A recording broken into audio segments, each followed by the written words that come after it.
William, seja bem-vindo. Muito obrigado por ter acedido ao nosso convite de estar conosco aqui nessa noite. Bom, boa noite, pessoal. É uma alegria, né, poder estar aqui virtualmente com vocês, trazendo um pouco das nossas reflexões. Como a Clícia bem disse, eu já tive a oportunidade de estar pessoalmente aí no Bezerra de Menezes, em Arcos, e agora aqui nesse espaço online em que a gente vai tentar trazer algumas reflexões, respondendo algumas perguntas, reflexões essas, como ela bem disse, que a gente tira um pouco do livro Depois da Morte, de Leon Denis. A gente vai tentar trazer aí um panorama geral desse tema, que é um tema muito importante no momento de pandemia, em que nós, por exemplo, temos aí no Brasil já mais de 110 mil pessoas desencarnadas por conta da Covid-19, e no mundo esse número se aproxima de 1 milhão de pessoas, e estamos todos na expectativa de uma vacina que possa realmente amenizar tudo isso, e, enfim, é um momento que a gente precisa debater o assunto, refletir a respeito, porque a dor pela perda de um ente querido continua, né, marcando nossas vidas. E eu não sei você, Clícia, amigos que nos acompanham, mas ultimamente a gente tem visto muito nas redes sociais, pedidos de preces, né, por conta de familiares desencarnados. Então a gente vê nos grupos de WhatsApp esse número ampliou-se não só na televisão, não só nos dados oficiais, mas a gente percebe que mais pessoas estão morrendo, e então se faz necessário que o tema venha à tona e que a gente não trate estes que morrem como números. E a gente vive num mundo de números, né? Meu CPF é tal, meu RG é qual. Ah, o fulano é o paciente número X, Y. E de repente, hoje mais 1.300 mortes. E a gente vai numerificando tudo e banalizando a morte, parece que perde um pouco a empatia, sabe, pela dor do ente querido. E a gente ainda vê declarações tão lamentáveis, né, de pessoas tendo poder ou não, que me parece até uma falta de respeito nas redes sociais, como se quem tivesse comorbidade, eu vejo muito isso aqui em Uberlândia, quando a prefeitura solta o comunicado do dia, a gente pega os comentários para analisar, e aqui eu não estou falando de política, não, isso aqui é uma análise do comportamento humano. A gente vê os comentários assim, ah, mas qual que é a comorbidade dos que morreram? Como se, opa, se tem comorbidade, beleza, morreu, já ia morrer mesmo, então, não, eu tenho comorbidade, eu me sinto mal quando eu vejo alguém assim, desprezando, os meus pais têm comorbidade. Na verdade, assim, qual de nós não tem uma pressão desregulada, um diabetes, um problema cardíaco? Então, a gente precisa olhar para esse tema com mais humanidade. E não é porque a gente é espírita, que sabe que a vida continua, que a gente precisa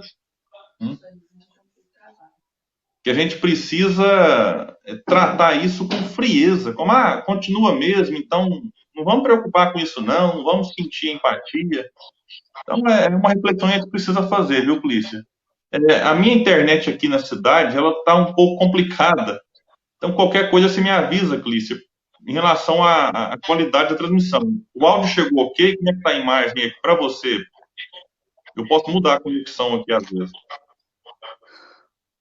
Tá, às vezes a voz está saindo picada. Deixa eu mudar para o Wi-Fi. Eu vou mudar a conexão, se a minha imagem ficar sumir alguns segundos, ela vai voltar. Ok, nós vamos aguardar.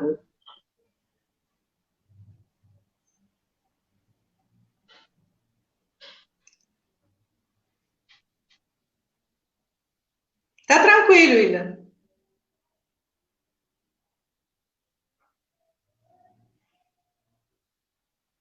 Bom, aqui agora voltou para mim. Voltou Ok. aí, né? Voltou. Vamos ver se fica melhor. Qualquer coisa você pode me falar que eu mudo de novo aqui. Tá tranquilo. William, dentro deste tema, depois da morte, a doutrina espírita nos traz como um dos princípios básicos dela a imortalidade da alma. Quer dizer, nós não morremos segundo o pensamento espírita, segundo os princípios que norteiam o pensamento que Kardec veio trazer para nós, que não era de Kardec, mas que ele trouxe. E muitas pessoas nos perguntam, mas há comprovações científicas de que a morte física não é o fim? Com certeza. A doutrina, eu não sei se tem algum outro telefone por perto aí, Clícia, que está dando um retorno na minha fala. Eu estou tipo ouvindo a minha voz de volta. Não sei se tem, mas pô, é só baixar o volume um pouquinho. Não Mas, tem, enfim. Hã? não tem telefone aqui perto, não. Tá dando, mas vamos lá, tá dando um retorno, mas está tranquilo. Bom, em relação a isso, Cris, é um assunto que a gente precisa destacar bem. Eu até já agradeço a sua pergunta, porque o espírita, e a gente fala isso não é com nenhum tipo de arrogância, nenhum tipo de prepotência, o espírita não apenas acredita na imortalidade da alma, como o espírita sabe que a imortalidade é um fato. Então não é mais eu acho que a vida continua, ou eu pressuponho que a vida continua, eu faço uma ideia. Porque, pela lógica, vamos esquecer o fato. Pela lógica, ela precisa continuar. Quando às vezes eu pego, por exemplo, um retrato, uma foto do meu avô, dos meus avós, que são as pessoas mais próximas de mim, que já desencarnaram, a gente começa a lembrar de tanta coisa boa que teve junto, de tantos momentos agradáveis. E a gente às vezes vê, os meus filhos, por exemplo, tiveram um contato muito curto com os meus avós, bisavós deles. E aí a gente para, poxa vida, né? E foi um período curto, mas agradável. Isso então estaria determinado a acabar ali no túmulo, tudo que a gente vive, tudo que a gente se relaciona, todo o amor que a gente dedica a um ser que convive com a gente, e todo amor que a gente recebe de um ser, isso tudo terminaria numa morte na infância, na adolescência, na fase adulta. Então, pela lógica da vida, da beleza do que é viver, a vida precisa continuar.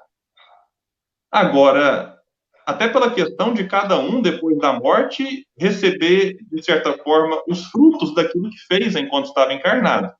Né? Senão, como vai dizer Sócrates, se a morte fosse mesmo o fim de tudo, seria um ótimo negócio para os perversos, porque veriam canceladas todas as suas faltas. Então, há que ter uma continuidade, no sentido filosófico.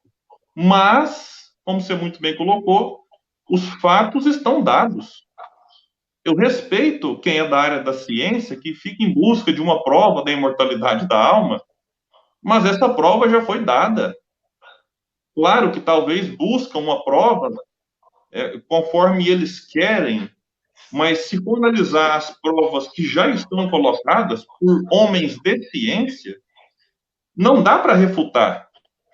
Eu poderia citar aqui vários casos que Leon Denis trouxe, inclusive no livro Depois da Morte. Leon Denis vai deixar ali um capítulo para tratar de algumas questões, mas ele vai até aprofundar esse tema mais no livro No Invisível, que é um tratado de mediunidade. No Invisível é um negócio assim incrível e é um livro até um pouco denso e muita gente às vezes fala: nossa, ele é um livro difícil. Por que que ele é considerado um livro difícil? Porque Leon Denis ele foi pegando muitos e muitos estudos publicados em jornais, em revistas, da sua época, de antigamente, que mostravam ali estudos e experiências feitas que não tem mais dúvida de que existe algo além da matéria. Você pode chamar alma, espírito, o nome às vezes varia de acordo com a religião, de acordo com pesquisador, mas existe algo além da matéria. Mas tem um livro que foi só dedicado a isso, que é o livro escrito por Arthur Conan Doyle, intitulado A História do Espiritualismo. Gente, é um livro grosso, é um livro denso, ele tem aqui 555 páginas, tudo fato. Arthur Conan Doyle ele foi rigoroso, ele foi desde Swedenborg, veio analisando vários episódios da nossa história. Um que marcou muito, assim, nesse livro, marcou muito a história do espiritismo, foram as experiências feitas por William Crookes. William Crookes era considerado ali uma das 3 maiores inteligências inglesas da sua época. Era alguém, um químico, que descobriu, por exemplo, o elemento químico que nós observamos na tabela periódica, chamado tálio. Alguém que teve ali na sua época, que descobriu a chamada, na época, a quarta matéria, a quarta estado da matéria, a matéria radiante, que foi importantíssimo para vários avanços da ciência. Então, a gente destaca essas qualidades de William Crookes para mostrar que não era um lunático, não era alguém Era assim. qualquer um, né, William? Não, e detalhe, Clícia, quando William Crookes faz as experiências que fez, ele foi chamado para, de certa forma, desmistificar. Ele foi convidado para falar assim, William Crookes, vem cá, está acontecendo fenômenos desse jeito, que o pessoal está falando que é espírito. Então ele foi convidado meio que para, entre aspas, desmascarar o fenômeno. Então era alguém isento de uma certa predisposição. Não é eu, por exemplo, convidar um amigo espírita, oh, vem cá, para você ver uma experiência aqui. Não, ele era um membro da academia, ele era alguém da área da ciência, que é convidado, então, para analisar o fenômeno, só que ele teve uma qualidade que é a honestidade. Porque, às vezes, o indivíduo desonesto, mesmo diante de um fato, ele resolve negar por orgulho. E o William Crookes, então, passou um período de 3 anos pesquisando uma adolescente. Que eu poderia dizer quase uma criança, porque 15 anos naquela época não é os mesmos 15 anos de hoje. Então, Florence Cook, que era médium ali, que tinha 14 para 15 anos, era uma pré-adolescente, que não tinha nem a capacidade de elaborar uma fraude. E mesmo assim, foram 3 anos de experiências, não só feitas por William Crookes, que ele teve cuidado de convidar amigos seus, também químicos, físicos, engenheiros, advogados, pessoas de renome na sociedade, para presenciar os fenômenos de materialização de um espírito chamado Kate King. O espírito, para quem não é muito familiarizado com o assunto, a médium ficava fechada numa cabine, totalmente escura, porque era questão até de segurança, e daquela cabine, de repente, saía um espírito materializado com o ectoplasma doado pela médium. Ectoplasma, que alguns chamam de fluido, esse nome ectoplasma foi dado por Charles Richer, Prêmio Nobel de Medicina. Charles Richer, é bom dizer que ele depois deu umas escorregadas ali, depois começou a querer, acho que a vaidade tomou conta, e aí ele criou a questão do metapsiquismo. Mas, enfim, Charles Richer também fez experiências reais com espíritos. Então, a médium doa o ectoplasma, é um fluido, uma espécie de matéria. O ectoplasma, então, forma um corpo humano. E este corpo humano circulava na sala que estava William Crookes e vários homens de ciência. E aí alguém pode pensar assim, William, isso aí é claro que é a própria médium que se revestiu de um lençol e saía ali fazendo algumas experiências. Não. William Crookes, em vários momentos, ele teve inclusive a questão de medir a estatura do espírito e da médium. O porte físico era diferente. Mas tem uma experiência que aconteceu, Clício, que foi a seguinte. Antes da sessão começar, eles analisaram o pulmão da médium, que estava meio gripada naquela ocasião. E eles analisaram um pulmão meio doente, característico de alguém que trazia ali algum problema respiratório. Quando o espírito se materializou, e eles foram, então, analisar o pulmão do espírito, e viram que a respiração ali estava limpa. Era um pulmão saudável. E então, quando o fenômeno acaba, que a médium retorna, eles voltam a analisar o pulmão da médium, o pulmão comprometido. Então, eles tiveram ali várias oportunidades de fazer experiências, inclusive, talvez a última delas, podendo observar lado a lado, numa experiência perigosa, inclusive, espírito e médium. que é para tirar qualquer dúvida de que eram a mesma pessoa, porém cada um fazendo um papel. Não. Mas eu poderia falar aqui, Clícia, de vários outros. Eu deixo o livro, né, como indicação de leitura. Arthur Conan Doyle, inclusive, para quem conhece aí o personagem famoso, Sherlock Holmes, foi criado por Arthur Conan Doyle, que é alguém também isento de qualquer indício de loucura, como muitos dizem que os espíritas são loucos. Mas eu poderia falar aqui de muitas experiências, como Kardec traz no livro dos médiuns, a escrita direta. O que é a escrita direta? É você pegar uma folha de papel, colocar dentro de um cofre. Uma folha de papel em branco.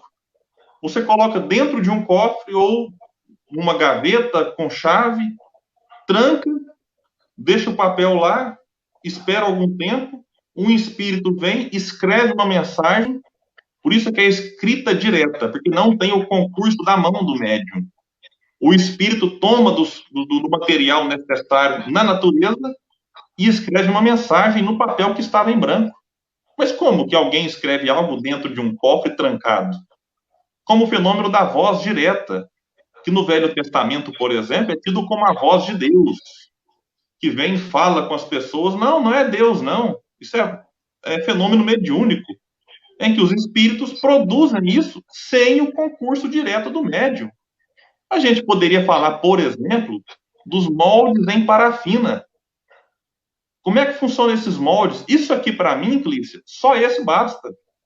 Porque eu desafio qualquer pessoa, mas, por favor, não faça, é um desafio retórico, a tentar mergulhar a sua mão numa parafina.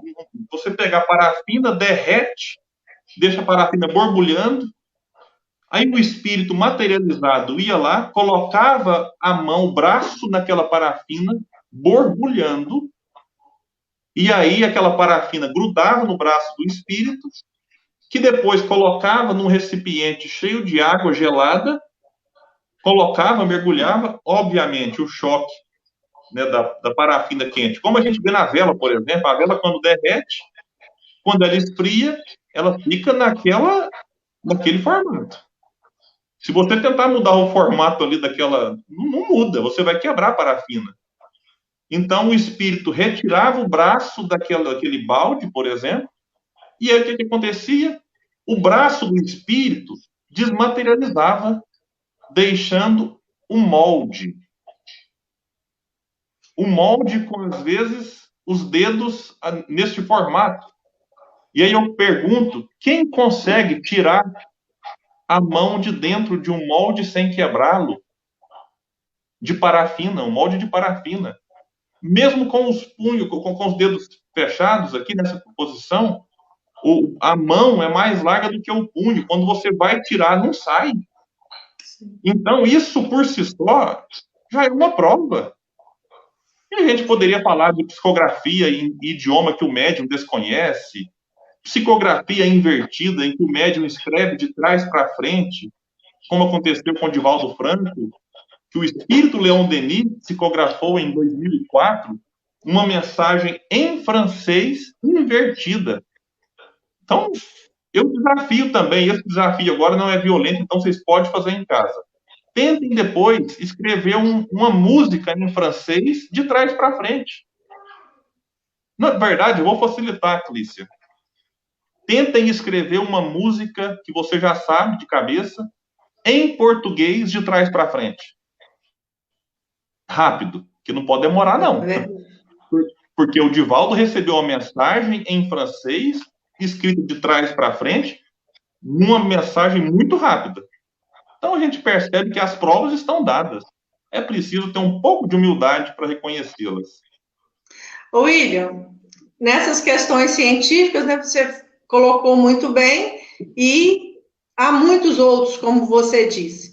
Mas, por exemplo, para quem é cristão, para quem acha que Jesus é o mestre maior, existe no Evangelho, na Bíblia, considerações, provas, mostras de que a imortalidade da alma seja uma realidade?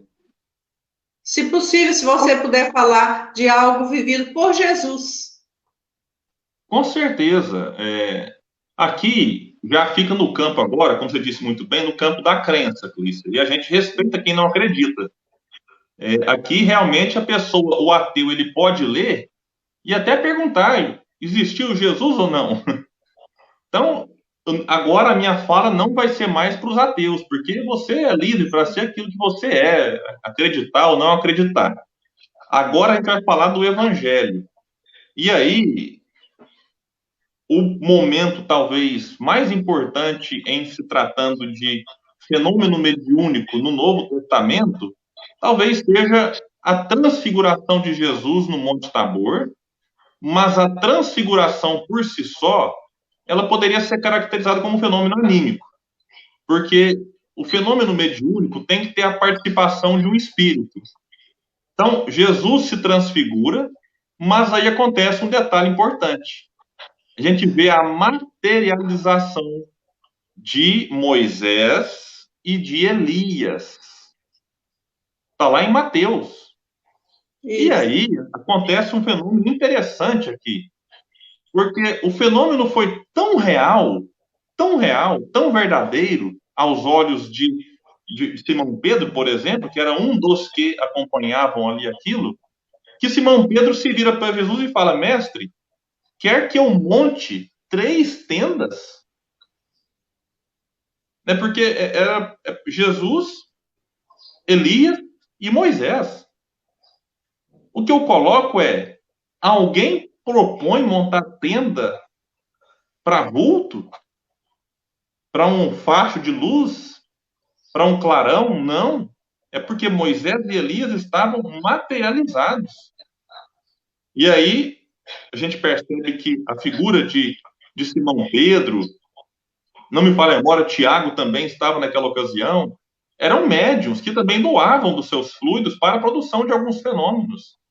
A gente pode destacar também, Clícia, a própria volta de Jesus em espírito, apresentando-se ali para Tomé, que resolve tocar em Jesus, aparecendo para várias pessoas, inicialmente para Maria Madalena. A volta do mestre já é também uma prova de que a vida continua, porque Jesus foi crucificado, Jesus morreu. O corpo de Jesus padeceu, só que o espírito retorna e dá mostras de que estava vivo. E nós poderíamos citar também um fenômeno chamado xenoglossia, que é o fenômeno de Pentecostes, ocorrido ali, dizem, em torno de 40 dias depois da morte de Jesus, em que os discípulos falaram em línguas, que é um fenômeno chamado xenoglossia, inclusive estudado, não me falha a memória, por Ernesto Bozano. Ernesto Bozano. Ernesto Bozano, nesse livro aqui, chamado Xenoglossia, ele vai estudar, então, o fenômeno da fala em línguas. Muito comum, por exemplo, nas igrejas evangélicas, em que os pastores... É claro que não posso dizer que todos os pastores, de fato, são médiuns. A gente pode dizer que há um fenômeno anímico em alguns casos, há mistificação em outros, mas há também fenômeno mediúnico na igreja evangélica. Eles chamam de Espírito Santo. A gente chama de espíritos. O espírito A, espírito B, espírito C. Então, o fenômeno mediúnico faz parte do cristianismo desde o seu nascedouro, como faz parte do Velho Testamento. Qualquer um que lê o Velho Testamento vai perceber lá vários fenômenos, vários e vários fenômenos. É tão real, Clícia, que em Deuteronômio tem aquela famosa proibição que Moisés, então, proíbe o diálogo com os mortos. E, de fato, ele proibiu. Moisés era um legislador. Então, quando ele olhava que tinha um comportamento inadequado na sociedade, ele olhava aquilo ali e colocava uma regra, uma lei dura.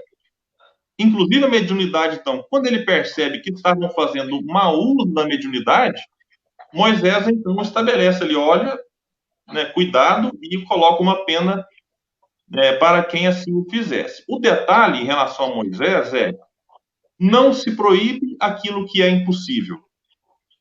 Não faz sentido, por exemplo, alguém colocar uma placa numa ponte e falar assim: proibido roubar a ponte. Por quê? Não tem como, pelo menos até agora ninguém descobriu como é que faz para roubar uma ponte. Então você não tem que falar que é proibido roubar a ponte. Mas você tem, por exemplo, uma placa falando é proibido ultrapassar sobre a ponte. Porque é algo possível. Então, se Moisés proibiu, é porque era possível, porque existia. E ninguém se proíbe aquilo que é bom, aquilo que é feito de maneira correta. Então, se Moisés proíbe, é porque era feito de maneira incorreta.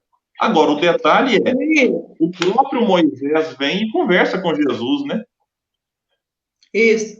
E é interessante que tem uma passagem no Velho Testamento, depois da proibição de Moisés, em que um grupo, já existia fofoqueiro naquela época, sabe?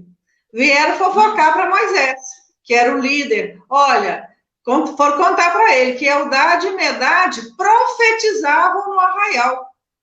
Aí Moisés, ao invés de ficar bravo com Eldade e Medade, porque eles estavam entrando em contato com os mortos, estavam profetizando, ele falou assim, quem dera, né, em linguagem coloquial, que todos fizessem como Eldade e Medade.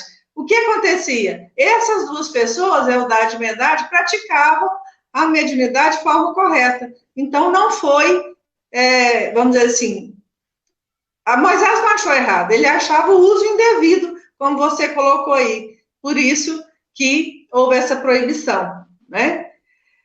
William, vamos seguir um pouco. Vamos seguir. Só comentando aqui um detalhe, Jesus não faria algo que não fosse correto. Então, quando Jesus dialoga com Moisés e Elias, é como se ele dissesse, moçada, pode dialogar, mas é igual o João fala, né? Experimentar os espíritos. O João recomenda o contato, né, para a gente saber se eles vêm de Deus ou não. Então, se não fosse correto, Jesus não teria conversado.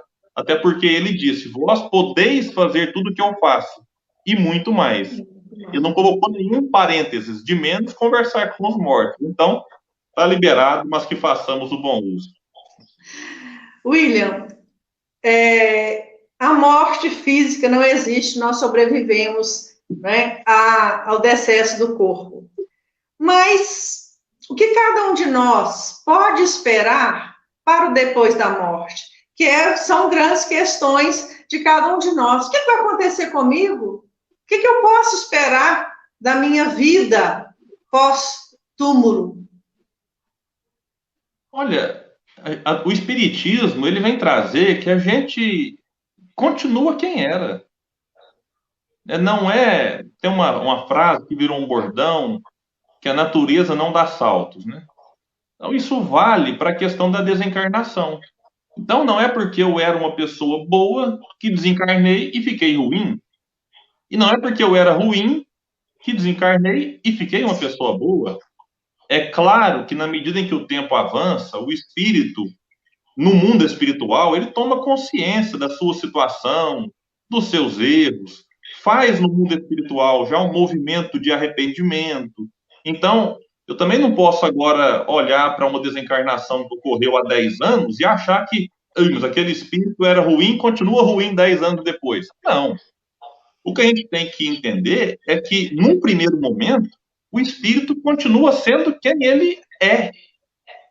Quem ele é com corpo e quem ele é sem corpo.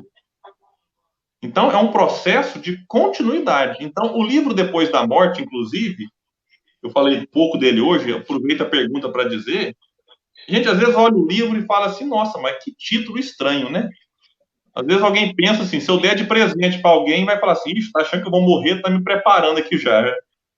E dá a intenção, peraí, será que eu preciso ler isso aqui antes de morrer? Não é para depois da morte? Não.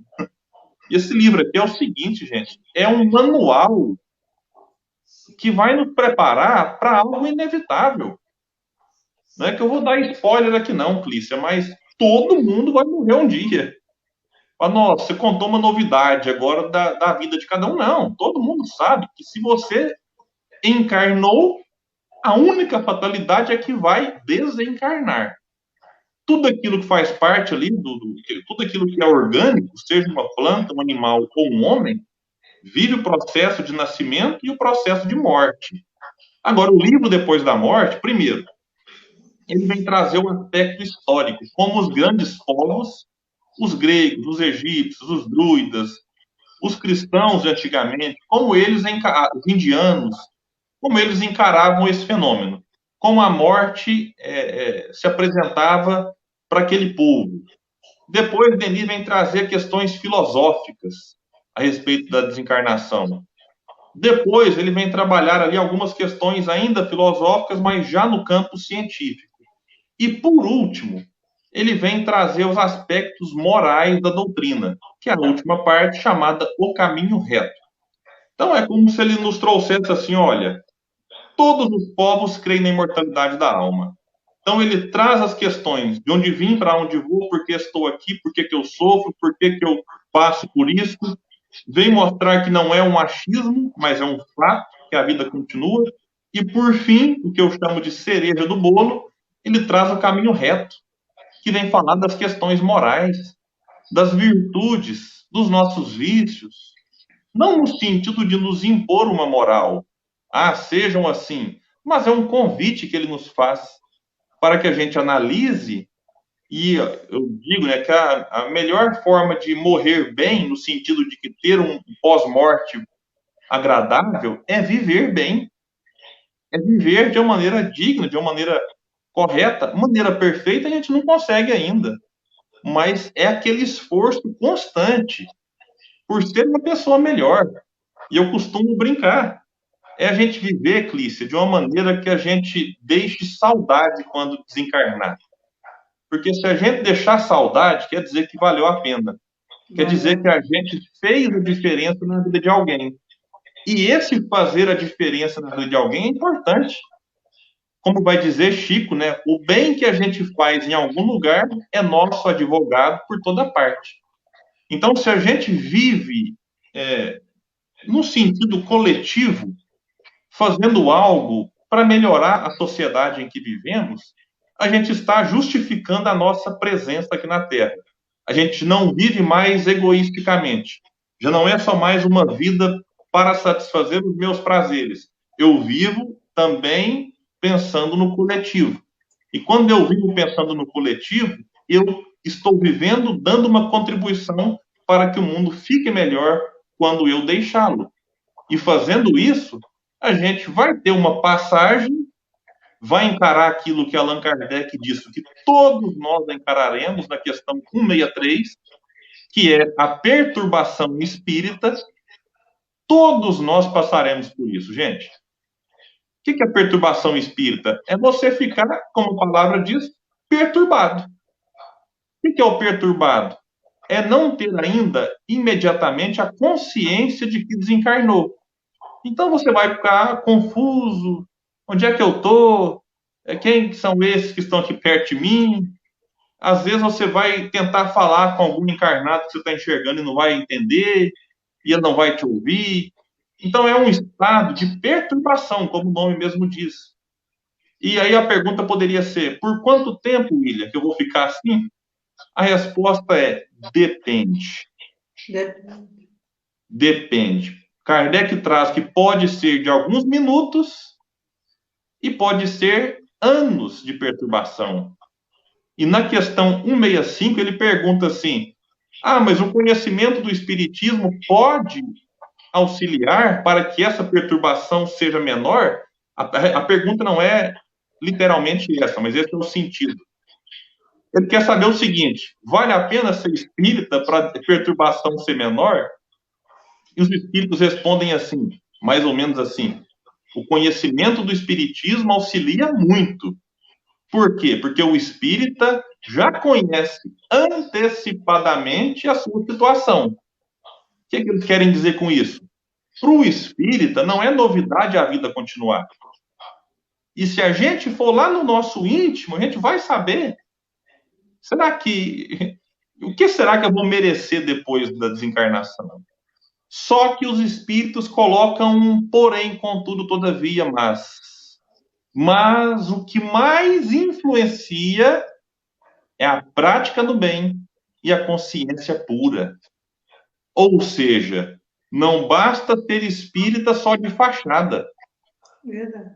porque às vezes a pessoa é espírita, ela tem noção do que aguardará depois da morte, mas não pratica o bem e não se esforça por ter a consciência mais pura possível. E aí, alguém que nem espírita é, mas que praticou o bem, este será mais auxiliado, porque no mundo espiritual há inúmeros amigos a nos auxiliar. E aquele que faz o bem tem no mundo espiritual uma leva de espíritos que poderão estar ao seu lado, lhe auxiliando, para que aquele despertar seja o mais breve possível. Enquanto aquele que apenas se vangloria da sua religião, da posição que carrega, este, às vezes, por conta do seu egoísmo, poderá, depois da morte, ficar sozinho, porque viveu apenas para si. Muito bem. William, para a gente fechar as nossas reflexões, porque esse tema é muito amplo, as pessoas querem muito saber, é uma curiosidade, serão os tipos de moradas que existem no mundo espiritual. Se eu desencarno, que morada que eu vou ter? Para onde que eu vou? Eu acho que está mais ou menos entrelaçado, né, com essa sua resposta aí também. Totalmente entrelaçada, e eu só faço uma ressalva antes de ler um trecho de um livro que eu gosto muito, é que a gente vem de um ensino, Clícia, de que é céu e inferno. Ou você vai para o céu, ou você vai para o inferno. Aí depois criaram um purgatório que já deu uma melhorada, já ampliou um pouco as possibilidades. Depois criaram o limbo, porém o limbo foi fechado. O Papa Joseph Ratzinger, ele depois deu uma declaração que o limbo... Então, eu até brinco que o limbo faliu, o limbo fechou, e agora as possibilidades ficaram mais reduzidas. A gente respeita essas ideias, mas a doutrina espírita, como bem disse Jesus, trabalha a ideia de que há muitas moradas na casa do meu Pai. E não somente duas, como pensam alguns, ou somente três, como pensam outros. Há várias moradas na casa do meu Pai. E a gente precisa tomar cuidado, porque senão a gente apenas muda o nome. Transforma céu em nosso lar e inferno em umbral. E aí, todo mundo que desencarna cai para o nosso lar e todo mundo tem medo do umbral. Como se só existisse isso para a gente experimentar no mundo espiritual. Quando, na verdade, a coisa é muito mais ampla do que a gente pode imaginar. E eu gostaria de trazer aqui, Clícia, um trecho do livro. Eu adoro esse livro. Primeiro que no Depois da Morte, Leon Denis vai falar dessas questões do mundo espiritual. Tem um capítulo ali belíssimo que a gente deixa o convite aí. Mas tem esse livro aqui chamado A Crise da Morte, de Ernesto Bozano. É um livro... Olha, para a palestra de hoje, eu dei uma folheada nele aqui e fui lembrando do estudo que eu já fiz e dá uma vontade de reler o livro. Então, recomendo. Se não leu, leia. Porque o que Bozano faz? Bozano, ele pegou várias mensagens ditadas por espíritos na sua época e até um pouco antes disso, publicada ali às vezes em jornal, em revista. Então ele pega 17 mensagens e faz uma análise das 17. É como se a gente hoje pegasse uma carta psicografada e fosse analisar os detalhes da carta. E no final, Ernesto Bozano traz as suas conclusões. E ele vai trazer aquilo que ele diz assim, é aquilo que todas ou quase todas as comunicações traziam em comum. Então ele foi analisar pontos em comum e aí ele chega à conclusão, olha, se vários espíritos estão dizendo coisas semelhantes, porém com palavras diferentes, isso deve ter uma verdade por trás. E dentre as 12, o que ele chama aqui de conclusões, ele vai trazer o seguinte, na sexta conclusão, ele aponta que os espíritos relataram terem se achado num meio espiritual radioso e maravilhoso. E ele coloca entre parênteses, no caso de mortos moralmente normais, é um termo dele, e num meio tenebroso e opressivo, no caso de mortos moralmente depravados. Então ele vê que os espíritos encarnaram e se reconheceram, enfim, no meio que eles próprios criaram enquanto estavam encarnados. E a sua consciência apenas serve como um imã, né? Ele é atraído para aquele meio que condiz com o seu estado de consciência. Na sétima conclusão, ele fala assim, que os espíritos, então, dizem terem reconhecido que o meio espiritual era um novo mundo. Veja isso. Objetivo, substancial. Então, tinha substância, até porque quando você desencarna, você não é só espírito. Você leva consigo o seu perispírito. O perispírito é um tipo de matéria. Então, ele por si só já é um ser material aí no espaço, né? Então, novo mundo objetivo, substancial, real e análogo ao meio terrestre espiritualizado. Então, Bozano vem trazer essa questão de que a gente herda nada mais do que a gente conquistou. A gente conquista, a gente constrói. Tem até uma historinha que eu já uso para encerrar minha fala. Eu não vou lembrar ela aqui perfeitamente, mas ela fala de um homem muito rico, muito famoso, muito bem colocado na sociedade, que ele morre, vai para o mundo espiritual, um guia vem ao seu lado e começa a passear ali pela colônia, pela cidade, e visita uma coisa, visita outra. De repente ele vê uma casa bonita, né? E aí ele olha e fala, de quem que é aquela casa ali? Aí o seu amigo diz, fala, não, aquela ali era do seu funcionário, aquele que trabalhou para você e tal. Ah, tá. Aí eu começou a pensar. E aquela outra casa linda, maravilhosa? Ah, era do seu motorista. E ele começou a pensar, fala, nossa, se o meu motorista e a minha empregada doméstica tem casas como essas, a minha casa deve ser um espetáculo, né? E aí ele continua andando, de repente, ele vê uma casa mas muito ruim mesmo, assim, uma casa. Ele fala, e aquela ali? Ele fala, aquela ali é a sua casa. Aí o homem quase desencarna de novo, né? Quase que ele morre de novo. Mas não é possível. Mas como é que pode?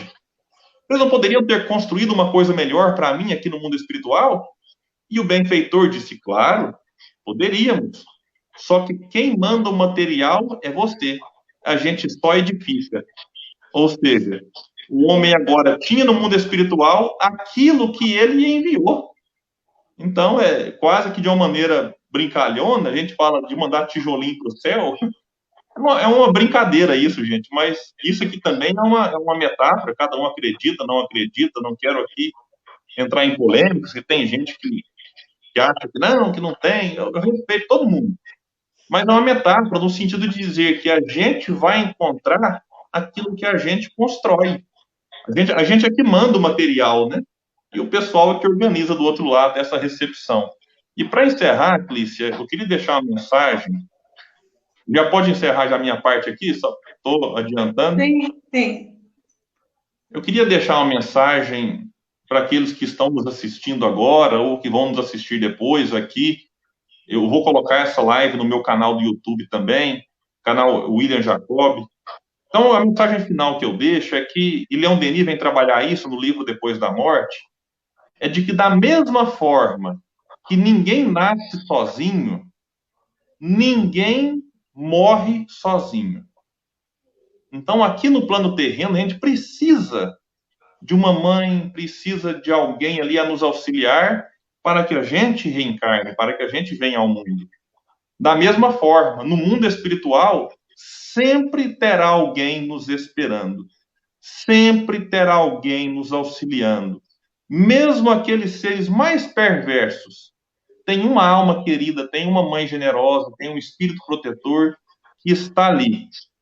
Acontece que nem sempre a gente percebe, mas o auxílio nunca falta.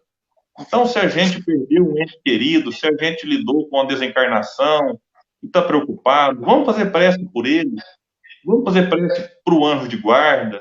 Vamos fazer prece por aqueles que foram antes, que antecederam na partida, porque, como aconteceu com o André Luiz, durante 8 anos, né?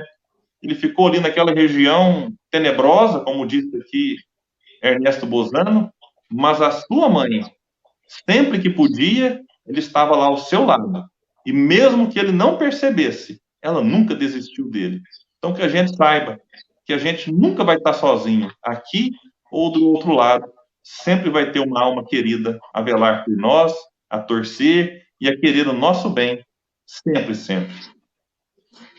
William, muito obrigado pelas explanações, pela sua participação. Vamos marcar mais aí, para a gente se encontrar aqui, presencialmente e virtualmente também.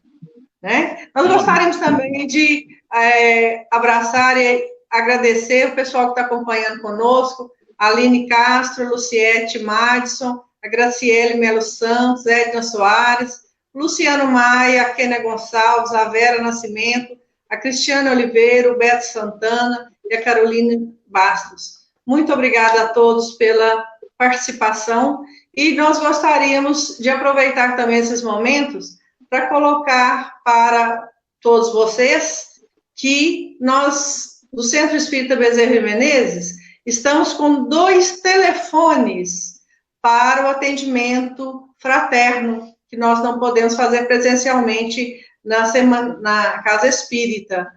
E se você precisar de conversar, de uma orientação, nós estamos, então, à sua disposição por esses 2 telefones. Se vocês quiserem anotar, é o 37 9880 34641. É o 37, o DDD, 9880 34641. E o 37 991 306 526. 991 306 526. São esses os telefones que a gente disponibilizou. Nós agradecemos também a participação do Antônio Alves Campos, da Dilma Oliveira e de Marisa Antônia, nossa companheira lá da Casa Espírita. William, muita paz, tudo de bom para você.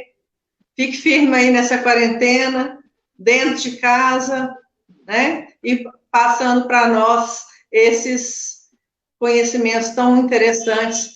E a gente indica para o pessoal, além do canal do William no YouTube, ele está sempre no Facebook, fazendo live, fazendo transmissão ao vivo com todo mundo, né, William? Com várias casas espíritas. Então, o cara continua trabalhando muito, mesmo dentro de casa. Um grande abraço a todos vocês. William, muito boa noite. Que Jesus o ampare. Que Jesus ampare a todos vocês que estão aí do outro lado. Até outro dia. Obrigada, eu.